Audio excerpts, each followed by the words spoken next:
आप सब ने शेयर यानी अंशों या शेयर मार्केट का नाम सुना होगा। आज हम सबसे पहले बात उन्हीं की करेंगे, अंशों का निर्गमन यानी शेयर इशू करना या जारी करना। जब एक कंपनी अंश जारी करके पूंजी एकत्र करती है तो उसे अंश पूंजी कहा जाता है। अब सवाल यह है कि अंश क्या होते हैं? अंश का मुख्यतः अर्थ यह है कि जब एक कंपनी की कुल पूंजी को छोटे छोटे हिस्सों में विभक्त किया जाए, बांटा जाए, तो हर एक छोटा हिस्सा एक अंश कहलाता है। मान लेते हैं एक कंपनी की पूंजी 10 लाख रुपए की है। वो अपनी इस पूंजी को 1 लाख छोटे टुकड़ों में बांट रही है, तो इससे हर एक टुकड़ा 10 रुपए का बना। तो हम कह सकते हैं कि कंपनी की पूंजी 1 लाख अंशों की है और हर एक अंश का मूल्य 10 रुपए है। जिन लोगों के पास कंपनी के पूंजी के अंश यानी हिस्से होते हैं वो कंपनी के अंशधारक कहलाते हैं। अब मुख्यतः अंशों को 2 प्रकार में वर्गीकृत किया जाता है, समता अंश व पूर्वाधिकार अंश। समता अंश को अंग्रेजी में हम इक्विटी शेयर व पूर्वाधिकार अंश को प्रेफरेंस शेयर कहते हैं। अब इन दोनों में अंतर जान लेना बहुत जरूरी है, यह आपको आगे भी बहुत काम आएगा। समता अंश को कंपनी के असली अंश कहा जाता है। समता अंश धारकों को कंपनी का असली स्वामी कहा जाता है। जबकि पूर्वाधिकार अंश हालांकि अंशधारक होते हैं किंतु उन्हें कंपनी के स्वामी नहीं कहा जा सकता। पूर्वाधिकार अंशों का नाम पूर्वाधिकार इसलिए रखा गया है क्योंकि इन्हें या इनके अंशधारकों को समता अंशधारकों से पहले लाभांश प्राप्त होता है। वह जब कंपनी पूंजी वापस कर रही हो, जब कंपनी बंद हो और पूंजी को वापस किया जा रहा हो, तब पहले पूर्वाधिकार अंशधारकों को पूंजी मिलती है, फिर बचने पर ही समता अंशधारकों को। तो इस प्रकार के 2 अधिकार इन्हें प्राप्त हैं, पहले लाभ मिलने का व पहले पूंजी मिलने का, इसलिए इन्हें पूर्वाधिकार अंश कहा जाता है। इनकी एक और विशेषता यह है कि पूर्वाधिकार अंशों पर अंशधारकों को एक निश्चित प्रतिशत से लाभांश मिलता है, एक निश्चित स्थायी लाभांश इन्हें मिलता है। इसके विपरीत समता अंशधारकों को लाभांश बाद में मिलता है, वह कोई निश्चित दर पर भी नहीं मिलता। समता अंशधारकों को यदि कंपनी को लाभ है तो लाभ मिलेगा, नहीं है तो नहीं मिलेगा, जबकि पूर्वाधिकार में ऐसा नहीं है, उन्हें स्थायी लाभांश मिलता है चाहे कंपनी किसी भी स्थिति में हो।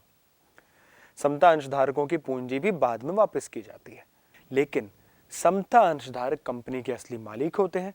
इसका फायदा यह है कि उन्हें कंपनी में मताधिकार प्राप्त होता है, वो कंपनी के निर्णयों में हिस्सा ले सकते हैं, कंपनी के प्रबंधन में हिस्सा ले सकते हैं। वह जब कंपनी अच्छा काम करती है, अच्छा लाभ कमाती है, खूब ज्यादा लाभ कमाती है, तो ऐसे में इनको लाभ भी ज्यादा मिलता है, उसकी कोई सीमा नहीं है। इसलिए समता अंश वो लोग खरीदते हैं या ये अंशधारक वो लोग होते हैं जो जोखिम उठाना चाहते हैं।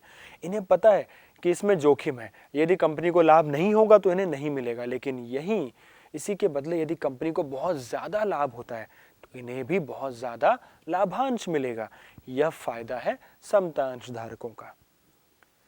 अब आइए एक एक करके हम दोनों के फायदे व नुकसानों पर और चर्चा करें। यदि हम पहले समता अंश की बात करें तो ये जैसा कि मैंने कहा उन निवेशकों के लिए है जो जोखिम उठाने को तैयार हैं, जिन्हें पता है कि हम जोखिम उठाएंगे तो हमें अधिक आय या लाभांश मिल सकता है। कंपनी के लिए फायदा यह होता है कि कंपनी पर इसका कोई निश्चित भार नहीं होता, क्योंकि अंशधारकों को लाभांश देना अनिवार्य नहीं है। कंपनी जब चाहे लाभांश दे या ना दे, तो इससे कंपनी पर एक भार उत्पन्न नहीं होता। तीसरा, समता पूंजी स्थायी पूंजी मानी जाती है, यानी इसे वापस नहीं करना पड़ता, इसे केवल कंपनी के समापन पर ही लौटाया जाता है। चौथा, समता पूंजी कंपनी की साख बनाती है। यदि एक कंपनी में समता पूंजी ज्यादा है, अच्छी है, तो भविष्य में ऋणदाताओं के अंदर इसमें विश्वास पैदा होता है। अंत में कंपनी की संपत्तियों पर भी इसका कोई प्रभाव नहीं पड़ता।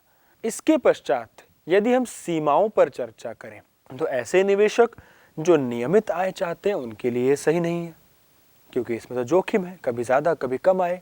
दूसरा, इन अंशों पर जो लागत कंपनी के लिए आती है वह अन्य स्रोतों से ज्यादा आती है, क्योंकि कंपनी को लाभ ज्यादा होने पर ज्यादा लाभांश देना पड़ेगा। तीसरा, अतिरिक्त समता अंशों का निर्गमन वर्तमान अंशधारकों की मताधिकार शक्ति को कम करता है। यानी कंपनी यदि पहले से ही अंशधारक है उसके पास और वो और ज्यादा समता अंश जारी कर रही है, तो पहले के समता अंशधारकों का मताधिकार व आय कम हो जाता है।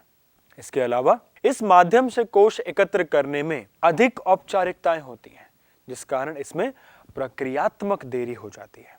अब आइए इसके बदले हम पूर्वाधिकार अंशों के लाभ व हानियों की बात करें। सबसे पहला, अंशधारकों के लिए यह एक नियमित आय का स्रोत बनता है, वह सुरक्षित होता है। इसलिए ऐसे निवेशक जो कम जोखिम में नियमित आय चाहते हैं, ये उनके लिए उपयुक्त है। इसके अलावा क्योंकि इसमें अंशधारकों को वोट देने का अधिकार नहीं होता, तो जो समता अंशधारक हैं, इससे उनके प्रबंध में नियंत्रण पर कोई प्रभाव नहीं पड़ता, उनका नियंत्रण उतना ही बना रहता है। ऐसे ये उनके लिए फायदे की बात हो गई।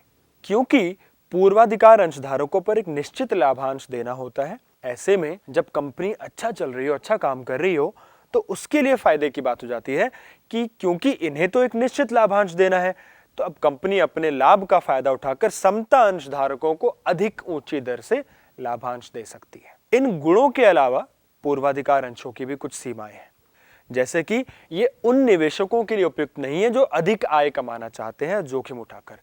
दूसरा, इन अंशों के निर्गमन पर कंपनी की संपत्तियों पर मालिकों का दावा कम हो जाता है, क्योंकि इन पे संपत्तियां कई बार जमा करानी पड़ती हैं। तीसरा, इन अंशों पर लाभांश की दर ऋण पत्र पर ब्याज की दरों से भी अधिक होती है, और इसके अलावा वो स्थिर भी होती है, निश्चित भी होती है।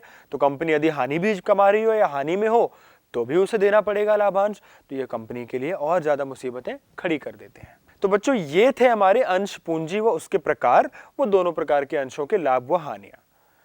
अंशों के अलावा दीर्घ अवधि की पूंजी एकत्र करने का एक और बड़ा स्रोत है ऋण पत्र। अंश भी दीर्घ अवधि के लिए होते हैं, ऋण पत्र भी दीर्घ अवधि के लिए होते हैं। फर्क यह है कि अंश कंपनी के अंशधारक कहलाते हैं, उनमें से मुख्यतः जो समता अंशधारी हैं वो कंपनी के मालिक कहलाते हैं, जबकि ऋण पत्र जब कंपनी जनता से लेती है तो ऋणधारक केवल ऋणधारक ही होते हैं, उन्हें कंपनी में कोई मालिकाना हक प्राप्त नहीं होता। एक कंपनी ऋण पत्र जारी करके कोष जुटा सकती है यदि वो स्थिर दर पे ब्याज देने को तैयार हो, क्योंकि इसके ऊपर स्थिर दर से ब्याज देना पड़ता है। कंपनी द्वारा जारी ऋण पत्र कंपनी द्वारा लिए गए ऋण की एक प्रकार से स्वीकृति है। जब कंपनी ऋण लेती है तो बदले में लोगों को ऋण पत्र जारी कर देती है, जो इस बात की स्वीकृति है कि हमने आपसे ऋण लिया है, भविष्य में हम आपको इसका भुगतान करेंगे, हम इसे वचन देते हैं। ऋण पत्रधारी कंपनी के लेनदार कहलाते हैं, उन्हें एक निश्चित ब्याज राशि निश्चित अंतराल पर मिलते रहती है। ऋण पत्र कई प्रकार के भी पाए जाते हैं। मुख्यतः यदि इसके 4 वर्गों की बात करें तो पहले वर्ग में सुरक्षित व असुरक्षित ऋण पत्र होते हैं। ऐसे ऋण पत्र जिनके बदले में कंपनी अपनी संपत्तियों को जमा करवाए, संपत्तियों को गिरवी रखवाए, उन्हें सुरक्षित ऋण पत्र कहा जाता है, क्योंकि वो ज्यादा सुरक्षित होते हैं कि कंपनी यदि कल को भुगतान नहीं कर पा रही तो संपत्तियों की बिक्री करके भी भुगतान किया जा सकता है। जबकि इसके विपरीत जिन ऋण पत्रों के बदले में कोई संपत्ति जमा नहीं की जाती उन्हें असुरक्षित ऋण पत्र कहा जाता है। दूसरा, पंजीकृत व वाहक ऋण पत्र। ऐसे ऋण पत्र जिनके ऋणदाताओं या ऋण पत्र धारकों का नाम कंपनी के रजिस्टर में पंजीकृत है व उन पर अंकित है, उन्हें पंजीकृत ऋण पत्र कहते हैं। इन्हें हस्तांतरित भी करना आसान नहीं होता। वाहक ऋण पत्रों पर किसी ऋणधारक का नाम नहीं होता, कंपनी के रिकॉर्ड में भी उन्हें नहीं लिखा जाता। इसे किसी को भी दिया जा सकता है, जिसके भी हाथ में वो पत्र है वह पत्रधारक या ऋण पत्रधारक कहला सकता है। ये थे पंजीकृत व वाहक ऋण पत्र।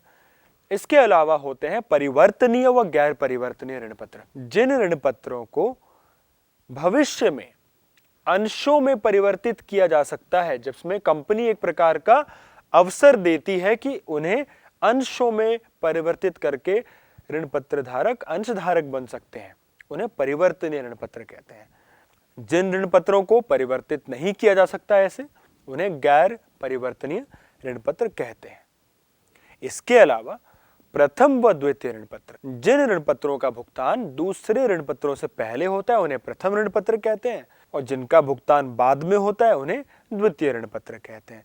तो ये कुछ सरल वर्गीकरण था ऋण पत्रों का अलग अलग गुणों के हिसाब से: सुरक्षित, असुरक्षित, पंजीकृत, वाहक, परिवर्तनीय, गैर परिवर्तनीय व प्रथम और द्वितीय ऋण पत्र।